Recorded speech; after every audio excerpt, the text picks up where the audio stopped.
Today, European aviation market is $66 billion. 2050, there will be zero neutral aviation. We are like a disruptor of the industry. We have the best in the world.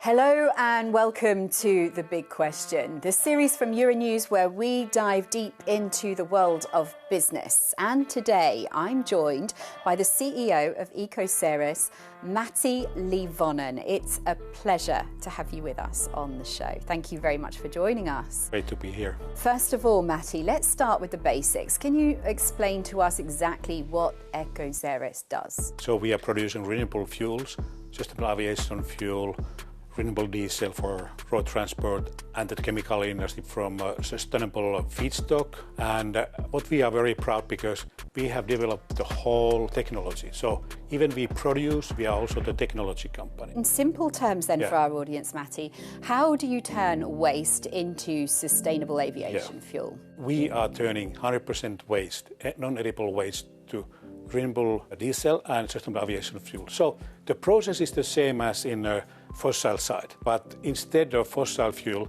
so we are using bio residuals like waste oil, like used cooking oil, like animal fat, like fish fat. So we develop ourselves, the catalyst who is taking impurities out. We have a pre-treatment because it's not the one feedstock. There is a lot of different feedstock, very dirty feedstock. So we have this pre-treatment technology. All those things together make us very special. Also, you have a yield, how much you could produce out of those waste SAF. And today we have, I should say that we have the best in the world. It's 85% yield. You take the used cooking oil, you get 85% sustainable aviation fuel out there. This is really the technology behind. It's called like a HEFA technology. So we are like a disruptor of the industry. What's coming to technology and then the outcome.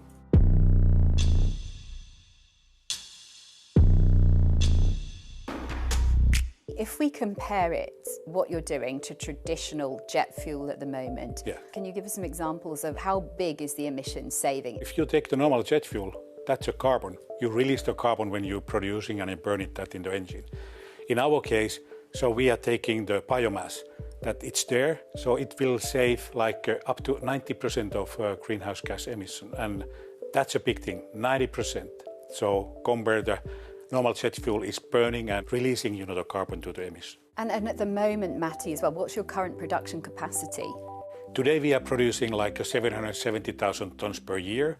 It's quite significant. I think that we are second biggest in the world today, but we are a very young company also. So we call us as a startup. But if you think about the one flight from London to New York, the emissions are like the 60 tons. So, and if you multiply that, so it's a tens of thousands flight if you have a 10%, 20% of renewable fuels. And the cost, Matti, how does it compare to traditional jet fuel today? Obviously, the costs are higher because we are not using crude oil. We are using the waste oils, and waste oil are much more expensive. Before this crisis, crude oil was 60.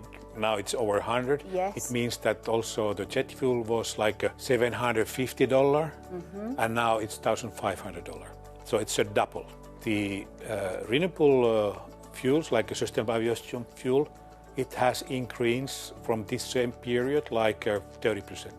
So much less. When it was earlier probably 2.5, 3 times more expensive, now it's 1.5 times more expensive. And to passengers, when more airlines adopt this, what would be passed down then to consumers on the cost of the tickets and the airfares? Would it be substantially different? I think that it's not so huge. So if you think about flying from Hong Kong to London, there is like a 10% SAF. I think that the ticket cost is $50 higher. And if you think about $50, is that much or not?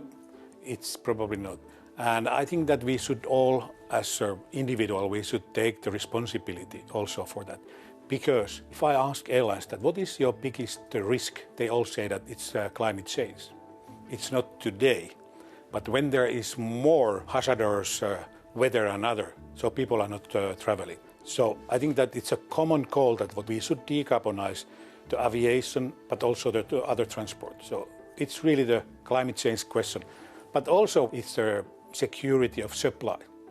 Now we see that. And given at the moment geopolitical uncertainty, volatility, particularly in the oil markets, have you seen increased interest in your company and the sustainable aviation fuel as a result of what's happening? We have seen that there is a interest, of course, and it's mandated, and we are so-called fully booked. We have seen also the interest in renewable diesel, for example, in Australia, because Australia is very dependent on Middle Eastern supplies. So very strong interest of our renewable diesel from, for example, from Australia. And you're a Hong Kong-based company, Matti. Are you looking to expand more into Europe? Europe is important for us, not only because there is a mandate, but there is also the mindset of people and the EU and the countries that we need to decarbonize.